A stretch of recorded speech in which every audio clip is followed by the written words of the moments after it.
하나님께서 여러분들에게 주시는 말씀은 누가복음 6장 29절과 30절입니다. 누가복음 6장 29절과 30절입니다. 주님의 말씀을 받으시기를 바랍니다. 너는 이 뺨을 치는 자에게 저 뺨도 돌려대며 네 겉옷을 빼앗는 자에게 속옷도 거절하지 말라.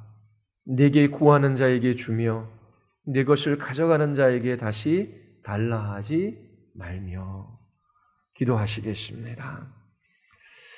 하나님 아버지, 오늘도 우리에게 은혜 베푸사 우리의 구원의 하나님을 예배하게 하시고 주의 말씀을 듣게 하여 주심을 감사드리옵나이다. 이 세상을 창조하셨던 그 능력의 말씀으로 오늘도 우리에게 찾아오셔서 우리의 심령을 변화시켜 주시며 저희들을 거룩하게 하여 주시옵소서. 이 진리 안에서 자유하게 하시고 부름받은 하나님의 거룩한 백성의 삶을 살아가게 하여 주시옵소서. 오늘 우리에게 말씀하여 주시고 역사하여 주시기를 간절히 원하오며 예수 그리스도의 이름으로 기도드리옵나이다. 아멘. 이상하게도 기독교 복음에 있어 사랑은 미움과 연결되어져 있습니다. 예수님이 요한복음 15장에서 제자들에게 말씀하실 때에 그들의 삶의 중심에 사랑이 있어야 한다 말씀하십니다. 17절에서 내가 이것을 너희에게 명함은 너희로 서로 사랑하게 하려 함이라 말씀하셨습니다.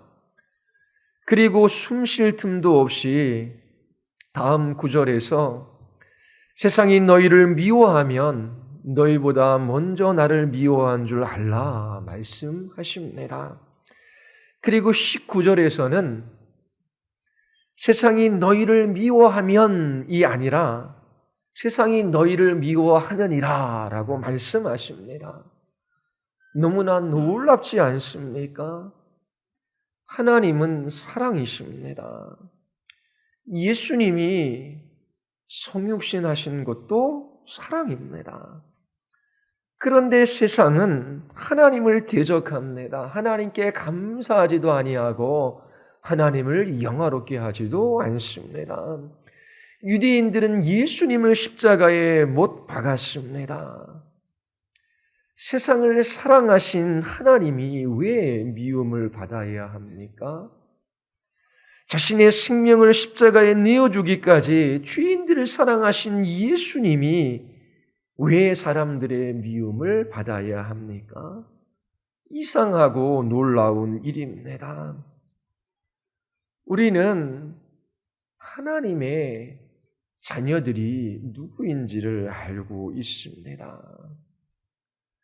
그들의 마음 안에는 하나님의 사랑이 부은 바 되었습니다.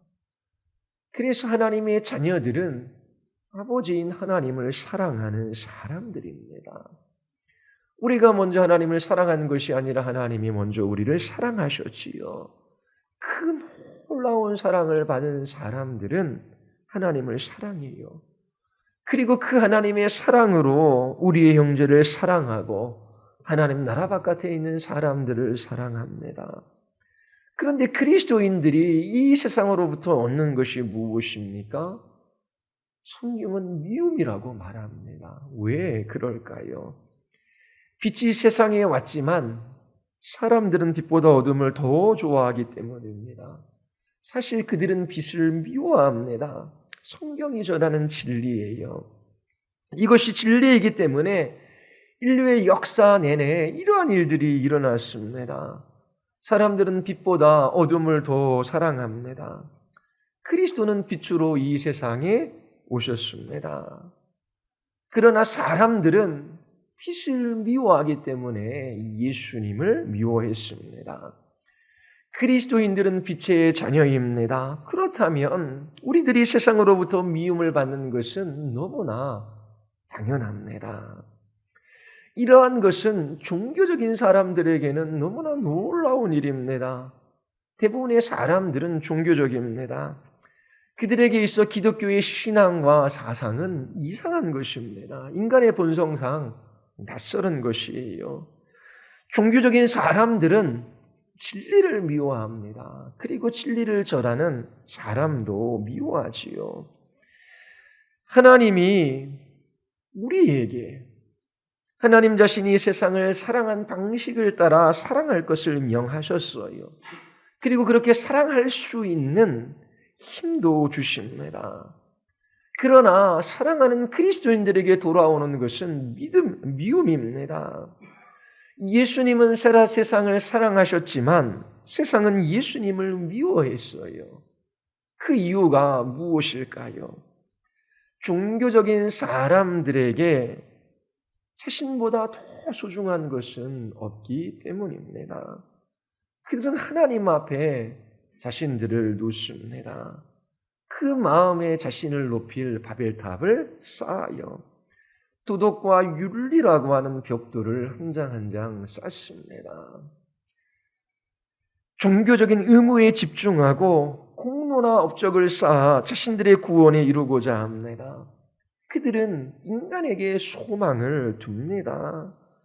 사람이 사람을 구원할 수 있다라고 하는 오만함으로 가득 차 있습니다. 인간은 아무런 소망이 없는 죄인이라고 하는 사실을 거부합니다. 죄와 죄에 대한 하나님의 심판의 메시지를 싫어합니다. 그리고 복음을 전하는 사람들의 입을 다물게 하지요. 자신들의 종교적이고 도덕적인 삶으로 양심의 소리를 묻어버립니다. 그들의 양심은 고소하기보다 용서하는 것에 더 익숙합니다.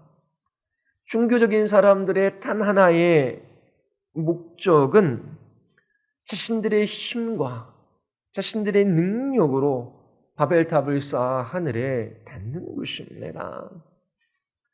우리의 목적은 이러한 종교적 도덕적 환상으로부터 그들을 빼내는 것입니다. 우리는 자신의 의를 쌓는 종교적인 사람들에게 당신은 죄인이고 하나님 나라 바깥에 있는 사람입니다 라고 말해 주어야 합니다. 하나님이 아닌 자신이나 세상에 있는 것들을 의지하며 살아가는 그 마지막이 심판밖에 없음을 알려주어야 합니다. 예수님께서 오셔서 이러한 일을 하셨어요. 유대인들 보기에 예수님은 변절자이고 이단아였습니다. 그래서 예수님을 죽였습니다. 고향인 나사렛 회당에서 설교하셨을 때에 예수님은 그들이 의지하는 것을 말씀의 방망이로 부수어 버리셨습니다. 그 설교를 들은 나사렛 사람들은 예수님을 죽이고자 했지요. 종교적인 사람들에게 복음을 매력적으로 보이게 할 방법은 없습니다. 그들은 예수님을 핍박하고 죽였습니다. 예수님께서 병든 사람들을 치유하셨기 때문에 분개한 것이 아닙니다. 그들은 좋아했어요. 그것을 기뻐했어요. 예수님께서 보리떡과 물고기로 굶주린 사람들의 배를 치워주셨기 때문에 분노한 것이 아닙니다. 귀신을 내어쫓는 능력 때문에 예수님을 미워한 것이 아니에요. 그들은 자신들의 의의 바벨탑을 무너뜨리는 복음에 분개했습니다. 그래서 복음을 선포하는 예수님을 미워한 것이지요. 요한복음 15장에 보면 그들이 예수님을 미워했듯이 자신을 따르는 제자들에게도 똑같이 할 것이라고 말씀하십니다. 여러분들이 예수님의 제자라면 세상이 여러분들을 미워할 것입니다. 요한복음 15장 25절에서 그들이 이유 없이 나를 미워하였다라고 말씀하십니다. 사실 예수님은 그들에게 좋은 소식을 가지고 오셨기 때문입니다. 복음을 선포하셨기 때문이에요. 그들이 꼭 알아야만 하는 진리를 말씀하셨기 때문이지요. 그들의 영적인 상태를 정확하게 진단하셨기 때문입니다. 그들이 구원받을 수 있는 유일한 길을 제시하셨기 때문이에요. 그래서 사람들은 예수님을 미워했습니다. 바로 그들을 향한 사랑 때문에 예수님께서 미움을 받으신 것입니다. 그렇다면 어떻게 우리는 복음을 대적하는 이러한 사람들을 얻을 수 있을까요? 어떻게 우리는 예수님을 미워하는 이 사람들을 넘어설 수 있을까요? 어떻게 이러한 적대감을 극복할 수 있을까요? 답은 사랑입니다. 누가복음 6장으로 가서 오늘 본문 말씀을 보십시오. 얼마나 놀랍고 깊이 있는 말씀인지 한번 묵상해 보십시오. 어떻게 스스로의 힘으로 구원하고자 하는 그 사람들의 어리석음을 드러낼 수 있을까요? 어떻게 하면 인간이 세운 견고한 요새를 무너뜨릴 수 있을까요? 어떻게 하면 사람들의 종교적인 환상을 깨트릴 수 있을까요? 어떻게 하면 인간 스스로 구원하고자 하는 그 능력을 박살낼 수 있을까요? 오늘 본문에서 보는 것처럼 하나님께로부터 온 진리에 근거한 세상이 믿을 수 없는 그러한 삶을 살아가는 것입니다. 세상 사람들이 살 수 없는 그런 삶을 사는 것이지요. 그 삶의 핵심은 초월적인 사랑입니다. 그 삶을 보며 사람들은 기독교가 참 종교이며 그리스도인들이 하나님으로부터 온 진리를 가지고 있다라고 생각할 것입니다. 누가복음 6장 32절에서 34절까지 예수님은 죄인들의 사랑에 대하여 정의를 내리십니다. 32절에 그들은 자신을 사랑하는 사람만 사랑합니다. 33절에 그들은 자신들을 좋게 대해주는 사람들에게만 좋게 대합니다. 33절에 그들은 도로 받을 생각으로 남에게 구워줍니다. 이 세 구절 모두에서 예수님은 바로 그것이 죄인들이 사랑하는 방식이다라고 말씀하십니다. 이러한 세상에서 그리스도인들은 하나님의 사랑을 나타내도록 부름을 받았습니다. 이러한 사랑은 일반적이지 않아요. 인간적이지도 않습니다. 가능해 보이지도 않아요. 그러나 이러한 사랑은 하나님 나라가 이 세상에 임했고 우리의 삶이 변화되었다라고 하는 증거가 됩니다. 우리는 예수의 이름을 높이는 이 복음전들을 위해 사랑해야 합니다. 본문에서 예수님이 제자들에게 가르치는 것이 바로 이것이에요. 27절에서 예수님은 듣는 자에게 말씀하십니다. 그들은 거듭난 사람이에요. 변화된 사람입니다. 그들은 하나님의 진리를 받아들이고 이해하고 자신의 삶에 적용할 수 있는 사람입니다. 많은 사람들이 예수님의 말씀을 듣기 위하여 주위에 모여 들었습니다. 그 무리들 중에는 참 제자도 있고 가짜 제자도 있습니다. 참된 믿음을 소유한 사람도 있고 예수님의 말씀을 듣고 돌아서 가버리는 사람도 있습니다. 많은 사람들이 뒤섞여 있지요. 오늘날 교회도 마찬가지입니다. 그러나 거듭난 사람, 믿는 사람, 변화된 사람들은 예수님의 말씀을 받아들이고 깨닫고 이해할 수 있는 능력을 가지고 있어요. 그러나 회심하지 않은 사람들은 할 수 없는 것입니다. 예수님은 원수를 사랑하라 말씀하셔요. 그리스도인들이 가지고 있는 사랑의 태도입니다. 하나님이 세상을 사랑하셨어요. 죄인들을 사랑하셔서 독생자를 보내주셨습니다. 그 사랑의 동의는 우리에게 있지 않습니다. 우리가 하나님께 사랑받을 만한 태도나 삶을 보였기에 하나님께서 독생자를 보내주신 것이 아니지요. 하나님의 사랑이 독생자를 이 세상에 보내신 것입니다. 이 영원하고 불변하는 사랑은 우리에 의해 좌지우지되지 않습니다. 하나님의 사랑을 받은 그리스도인들의 태도나 행동도 다른 사람들의 지배를 받지 말아야 합니다. 우리는 일반적으로 나를 사랑하는 사람을 사랑해요. 나에게 선대하는 사람에게 좋게 하지요. 나를 미워하는 사람을 나도 미워합니다. 이처럼 사람에 따라 우리의 태도와 행동이 다를 수 있어요. 그러나 우리의 태도나 행동이 타인에 의해 결정되도록 내버려 두어서는 안 됩니다. 우리와 우리의 태도와 행동을 불러일으키는 동인을 우리 안에 가지고 있어야 돼요. 그것이 바로 하나님의 사랑입니다. 에베소서 4장 마지막 절과 5장 첫 번째 절에 보면 서로 친절하게 하며 불쌍히 여기며 서로 용서하기를 하나님이 그리스도 안에서 너희를 용서하심 같이 하라.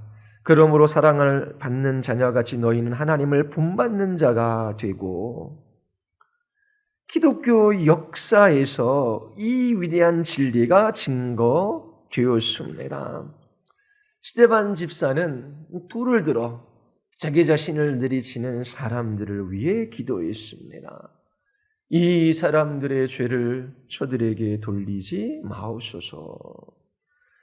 그를 미워하여 죽이고자 하는 사람들을 향하여 놀라운 사랑을 나타냈습니다. 하나님의 사랑을 나타낸 것이지요. 세상은 자신들을 박해하는 사람들을 사랑하는 그리스도인들을 보며 놀랐습니다. 이러한 사랑은 거듭난 사람들의 특징이에요. 그들의 영혼 안에 하나님의 생명이 있다라고 하는 증거입니다. 다른 사람들과 구별되어지는 참 제자의 특징이 바로 이 사랑입니다. 그런데 역사 가운데 수많은 종교 전쟁을 보면서 종교는 미움이 자라나기에 가장 좋은 토양이다라고 말하는 사람도 있습니다. 유럽에 수많은 종교 전쟁이 있었어요. 십자군 전쟁도 있었지요. 기독교인하고 하는 사람들이 다른 기독교인들을 죽이기까지 했습니다. 그래서 기독교가 사랑의 종교인가 의문을 품는 사람도 있었습니다. 기독교가 다른 종교와 무엇이 다른지 묻기도 합니다. 지금도 우리는 그리스도인이라고 말하는 사람들 사이에 다툼과 분쟁과 시기와 질투와 미움이 끊임없이 나타나고 있음을 봅니다. 도대체 다른 종교와 어떤 차이가 있습니까? 성경은 사랑이 없는 그리스도인을 참 그리스도인이라고 말하는 적이 없습니다. 기독교라는 이름을 가지고 종교 전쟁을 수행했고 그리스도인이라고 하는 이름을 가지고 강탈하고 사람을 죽이기까지 했습니다. 그들은 그리스도인들이 아닙니다. 사단이 그리스도 이름을 사용하여 거룩하신 주님의 이름을 더럽힌 것이지요. 참 그리스도인들은 원수를 사랑합니다. 복음 전도와 그리스도의 이름을 위하여 원수를 사랑합니다. 인간의 본성으로는 불가능한 거예요. 거듭나야 합니다. 위로부터 거듭난 명백한 증거가 바로 이 사랑입니다. 그 사랑의 특징을 오늘 본문에서 볼 수 있습니다. 지난주 우리는 하나님의 나라가 사랑의 나라임을 살펴보았어요. 27절과 28절에서 주님께서 네 가지를 명령하시지요. 첫 번째는 원수를 사랑하는 것입니다. 두 번째는 너를 미워하는 자를 선대하라 말씀하십니다. 세 번째는 너를 저주하는 자를 위하여 축복하라 하시지요. 네 번째는 너희를 모욕하는 자를 위하여 기도하라 말씀하십니다. 원수를 향한 우리의 태도가 어떠해야 할지 예수님께서 말씀해 주셨어요. 원수가 환난을 당하고 고난 중 고통하면 기뻐하지 말아야 합니다. 그들을 불쌍히 여기고 언제든지 그들의 필요를 채워줄 마음의 태도를 그리스도인들은 가져야 합니다. 그리고 여러분들을 미워하고 저주하고 모욕하는 사람들을 향하여 어떻게 선대하며 무슨 말을 해야 할지 여러분들은 들었습니다. 그리고 그들을 위하여 기도하라 주님께서 말씀하십니다. 예수님이 말씀하시는 것은 너무나 놀라워요. 가히 혁명적입니다.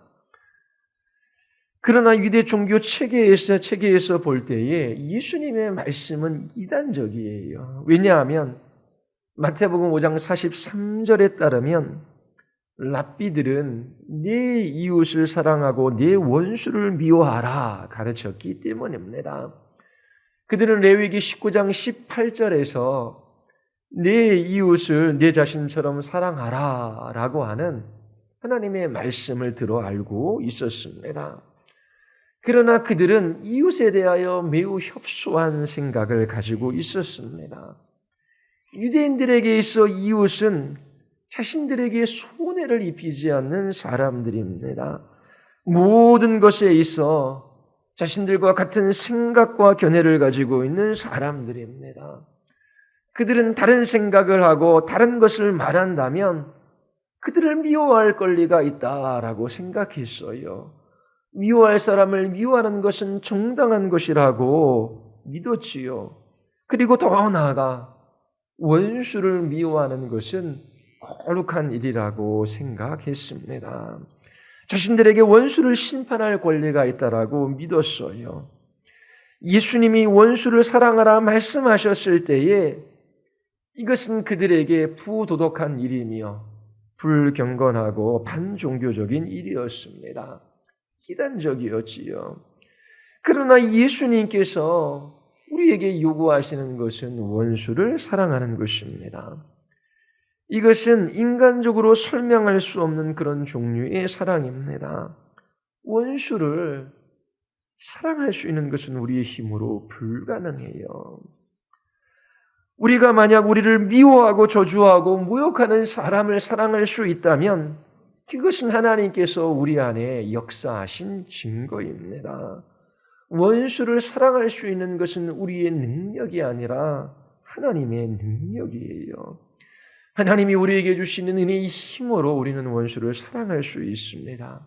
우리를 미워하는 사람을 선대할 수 있으며 저주하는 사람을 축복하고 모욕하는 사람들을 위해 기도할 수 있습니다. 오늘 본문 29절과 30절에서 예수님께서는 놀라운 것을 가르치셔요. 우리 두 구절을 우리 함께 읽어보겠습니다. 너희의 입뺨을 차는 자에게 젖뺨도 돌려대며 네게 구하는 자에게 주며 네 것을 가져가는 자에게 다시 달라 하지 말며. 자, 우리는 이렇게 사랑할 수 있는 사람들이 아니에요. 이러한 사랑은 우리 안에 있지 않습니다. 주님의 사랑이 우리의 마음 안에 비추어질 때에 우리는 그 사랑을 우리의 삶에 반영할 뿐입니다. 오늘 본문에서 사랑하는 것에 대한 네 가지 장면을 예수님께서 우리에게 말씀하셔요. 첫 번째 장면은 이 뺨을 치는 자에게 다른 뺨도 돌려되는 것입니다. 이렇게 하는 것은 어리석은 일이라고 조롱하는 사람이 있습니다. 우리가 아는 누군가가 다가와 여러분들의 얼굴을 가격합니다. 그때 아무 말도 하지 않고 다른 쪽을 돌려댑니다. 이것은 이상한 일이에요. 예수님께서 말씀하시는 그런 이야기가 아닙니다. 하나님께서는 우리에게 자신을 보호할 수 있는 방어 기제를 주셨어요. 한밤중에 누군가 여러분들을 쓰러뜨리고 발로 찹니다. 그때 여러분들은 엎드린 채로 나를 계속해서 발로 차세요. 이 뺨을 치는 자에게 다른 뺨도 돌려대라고 주님께서 말씀하셨어요. 마음껏 차세요. 그렇게 하라고 하는 것이 아닙니다. 그렇다면 이 첫 번째 장면은 무엇에 관한 것일까요? 요한복음 16장에서 예수님께서 제자들에게 이런 말씀을 하셔요. 사람들이 너희를 회당에서 내쫓을 것이다. 예수님을 따르는 제자들은 더 이상 회당에 들어갈 수 없습니다. 이것은 그들에게 결코 작은 일이 아니에요. 왜냐하면 유대 공동체는 회당을 중심으로 이루어져 있기 때문입니다.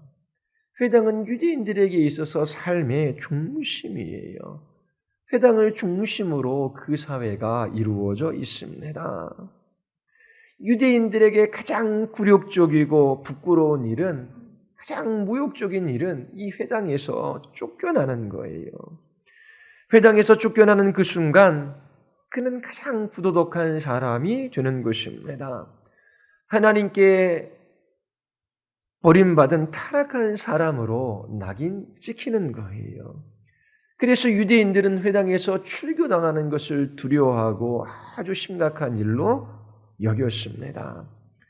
한 유대인이 예수 그리스도를 믿는 것으로 인하여 회당에서 쫓겨날 때에 그는 사람들이 보는 앞에서 채찍으로 맞았습니다. 옷을 벗긴 후 작고 날카로운 돌이 달려있는 가죽 채찍으로 그 사람의 등을 39번이나 내려쳤습니다. 채찍을 한 번 휘두를 때마다 그 날카로운 돌 조각은 그 사람의 살갗을 후벼 팠습니다. 고린도후서 11장 24절에서 사도 바울은 유대인들에게 40에 하나 감한 매를 5번 맞았다라고 말합니다. 사도행전 5장 40절에 복음을 전하던 사도들이 채찍에 맞은 일을 기록하고 있습니다. 공회원들이 사도들을 불러들여 채찍질하며 예수의 이름으로 말하지도 말고 예수의 이름으로 그 무엇도 전하지 말라 명령하고 내어 놓아줍니다. 예수님을 믿는 사람들은 회당에서 출교당했습니다. 출교하는 그 과정 속에서 그들은 물리적인 형벌을 받았어요. 신체적으로 고통스러운 일이었을 뿐만 아니라 회당에서 쫓겨나는 그 일은 부끄러운 일로 취급되었습니다. 사람들은 이렇게 채찍으로 내리쳤을 뿐만 아니라 다른 일도 했어요. 어떤 사람을 모욕하는 방법 중 하나는 그 사람의 뺨을 내리치는 것입니다.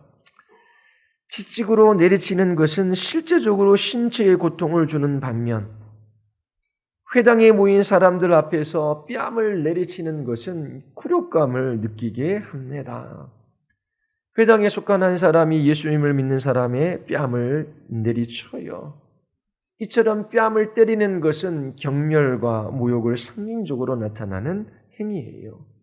이런 관점에서 29절을 보아야 합니다. 사람들이 여러분에게 굴욕을 주기 위하여 앞에 세우고 뺨을 때릴 때에 다른 뺨을 돌려대라고 말씀하십니다. 이것은 사람들이 굴욕을 주고 모욕하는 것을 받아들이라 라고 하는 것입니다. 문자 그대로 다른 뺨을 돌려대라고 하는 것이 아니지요. 요한복음 18장 19절에 보면 예수님이 대제사장 앞에 계십니다. 붙들려 오시는 것이지요. 대제사장은 예수께 그분의 제자들과 그분의 가르침에 관하여 물었습니다. 예수님은 당신께서 행하신 그 모든 일이 법적으로 아무런 문제가 없다라고 말씀하셔요. 나는 드러내놓고 세상에 말하였소. 나는 언제나 모든 유대 사람이 모인 회당과 성전에서 가르쳤으며 아무것도 숨어서 말한 것이 없소. 그런데 어찌하여 나에게 묻소? 내가 무슨 말을 하였는지 들은 사람들에게 물어보시오. 내가 말한 것을 그들이 알고 있소. 법으로 따지면 어떤 사람도 예수님에게 죄를 뒤집어 씌울 수 없었습니다. 예수님은 자신을 고소하려면 두세 사람의 확실한 증인이 필요하다는 것도 아셨어요. 대제사장이 예수님에게 내가 가르친 것을 우리에게 말해보라 이렇게 하는 것은 법을 어기는 일입니다.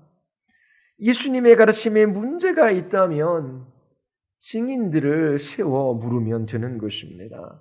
그런데 대제사장은 한 사람의 증인도 부르지 않았습니다. 그것은 불법적인 일입니다. 그래서 예수님은 당신의 말씀을 들은 사람들에게 물어보라 하십니다.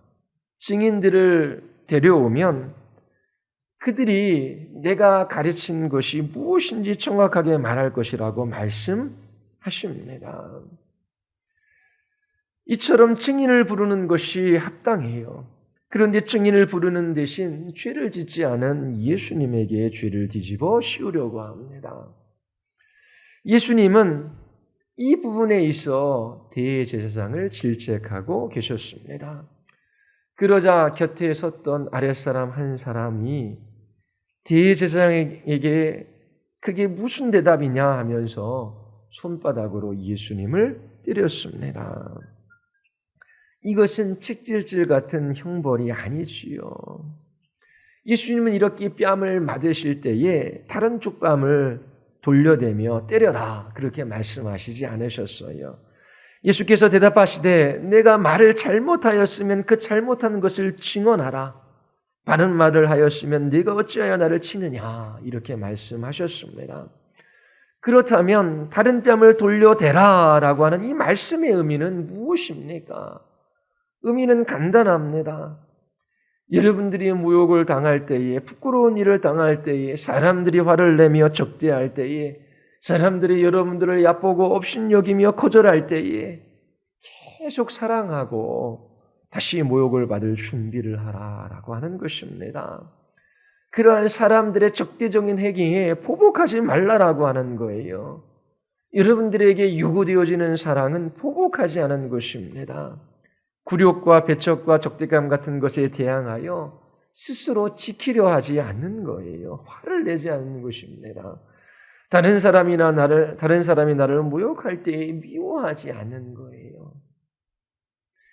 권리와 재산과 소유물을 부당하게 빼앗겼을 때에 이 사랑은 재빨리 다시 사랑하는 것이고 다시 부당한 대우를 받을 준비를 하는 것입니다. 왜냐하면 그가 원수의 영혼에 관심이 있기 때문에 그래요. 그에게 사명이 있기 때문에 그렇습니다. 바로 하나님의 사랑을 사람들에게 나타내는 것입니다. 이러한 사랑은 상처받고 공격받기 쉬운 사랑이에요. 다른 뺨을 돌려 대는 것은 그 사람이 우리를 다시 때릴 수 있다라고 하는 것을 의미해요. 우리가 화내지 않고 대적하지 않고 오래 참으며 반복적으로 사랑하지만 우리가 원수를 대하는 그 방식을 그 사람이 좋아하지 않는다면 그는 언제든지 우리를 다시 공격할 수 있어요. 왜냐하면 그와 같은 방식으로 계속해서 그를 사랑하기 때문이지요. 그래서 초대 그리스도인들은 아무리 많이 만난다라고 할지라도 계속해서 사랑했습니다. 이러한 사랑은 하나님의 역사가 아니면 설명할 길이 없습니다. 우리가 이렇게 사랑할 수 있다면 그것은 우리 안에 역사하시는 하나님 때문이에요. 여기 한 사람의 그리스도인이 있어요. 그는 영혼을 향한 사랑을 가지고 자신을 무시하고 업신여기는 원수에게 지속적으로 다가갑니다. 내가 나타내 보인 그 사랑에 반응하지 아니하였다라고 해서 발끈하지 않아요. 우리가 대하는 태도를 싫어함으로 다시 공격받을 준비를 하는 것입니다.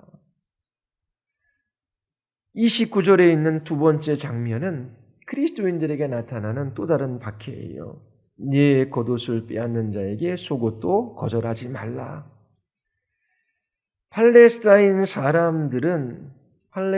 지역에 사는 대부분의 사람들은 가난한 사람들이었습니다. 겉옷이 대부분 한 벌뿐이었습니다.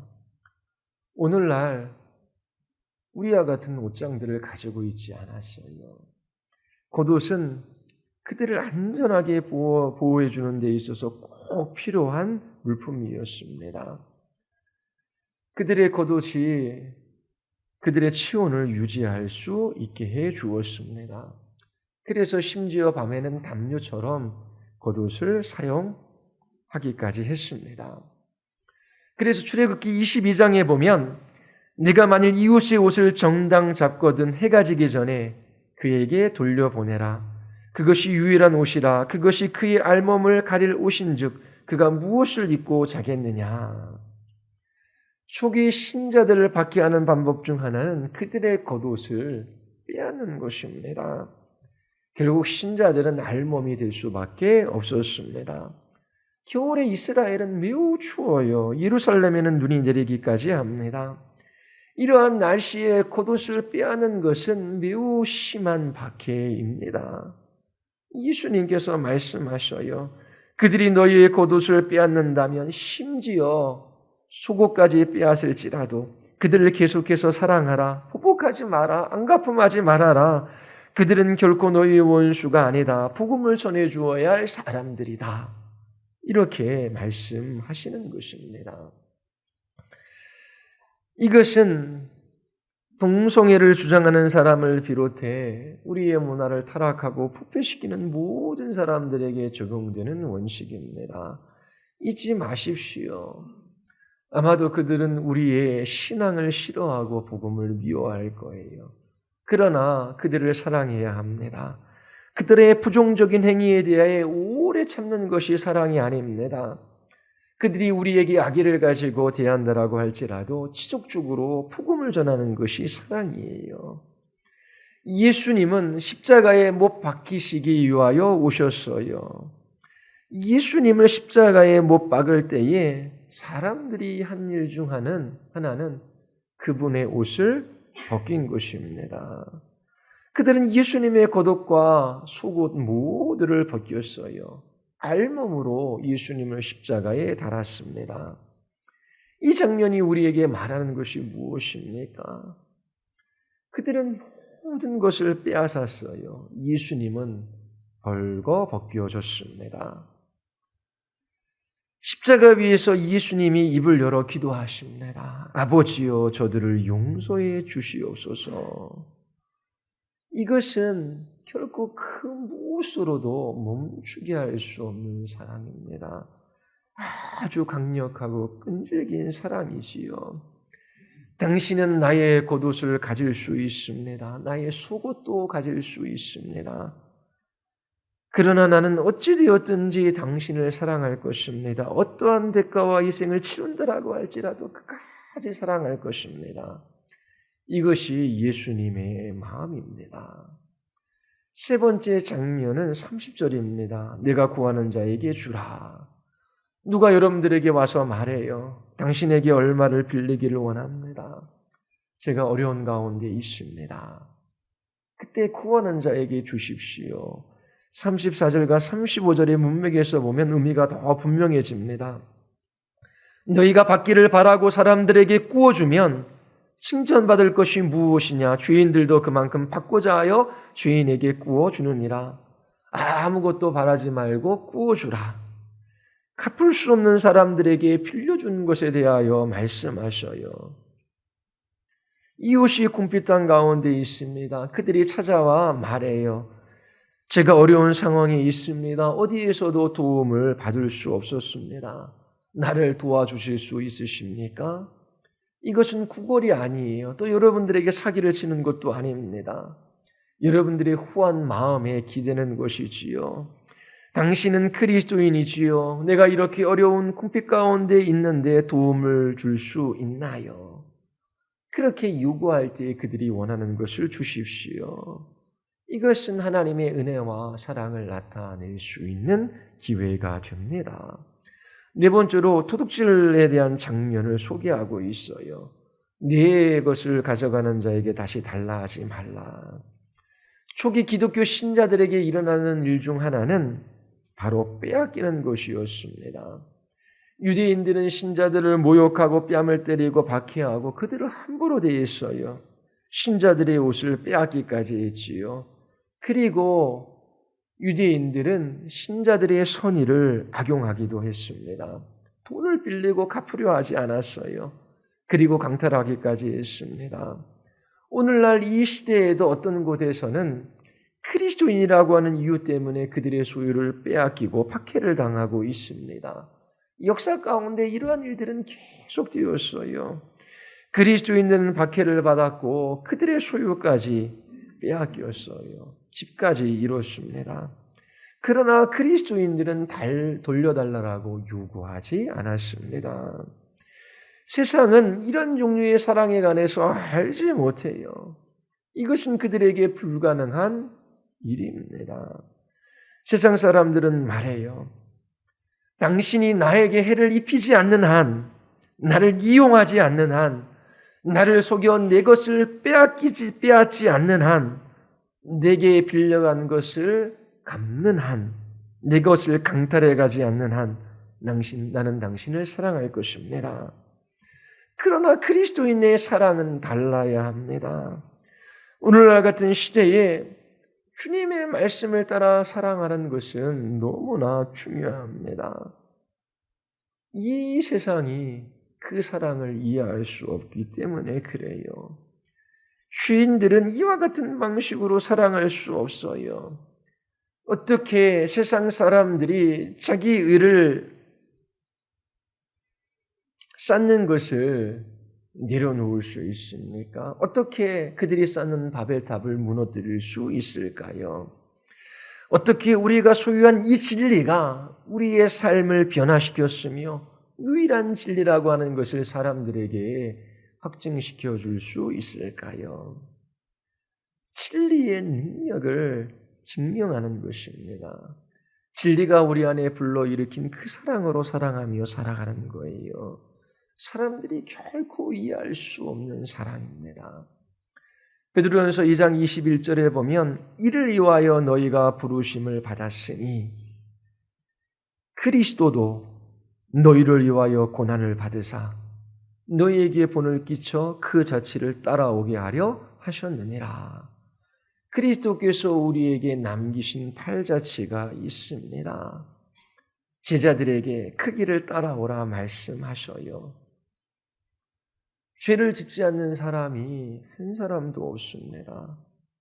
그 입에 거짓이 없는 사람이 한 사람도 없어요.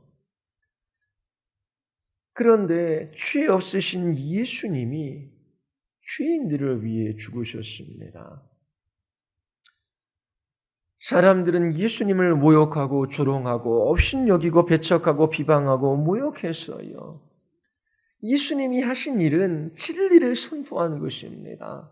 그들을 긍휼히 여기시고 그들에게 자비를 베푸셨어요. 그들을 사랑한 것뿐입니다.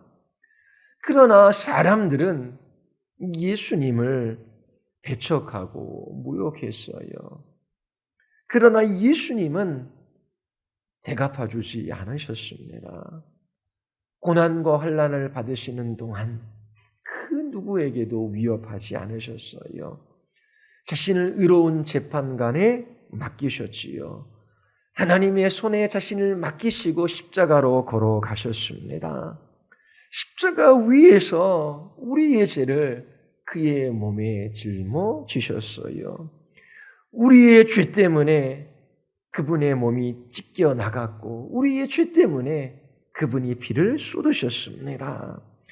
주인들의 온갖 비방과 험담을 들으시면서 십자가에 오르셨고 그 죄인들을 위해 십자가에서 죽으셨습니다. 십자가에서 하나님의 사랑을 나타내셨지요. 사람들은 예수님을 미워했지만 예수님은 그들을 사랑하셨어요. 바로 이것이 예수님이 걸어가셨던 길입니다. 이 놀라운 사랑을 우리에게 보이셨어요. 이 세상 어디에서도 찾아볼 수 없는 사랑입니다. 예수님께서 말씀하셔요. 너희가 이처럼 사랑할 때에 나의 참 제자가 되었다라는 것 외에 다른 설명할 길이 없단다. 이러한 사랑은 우리에게 임한 하나님의 진리가 참이라고 하는 것을 증명합니다. 우리가 전하는 복음이 믿을 만한 것이라고 하는 것을 나타냅니다. 여러분 정말로 이렇게 사는 사람을 무엇이나 알고 있습니까?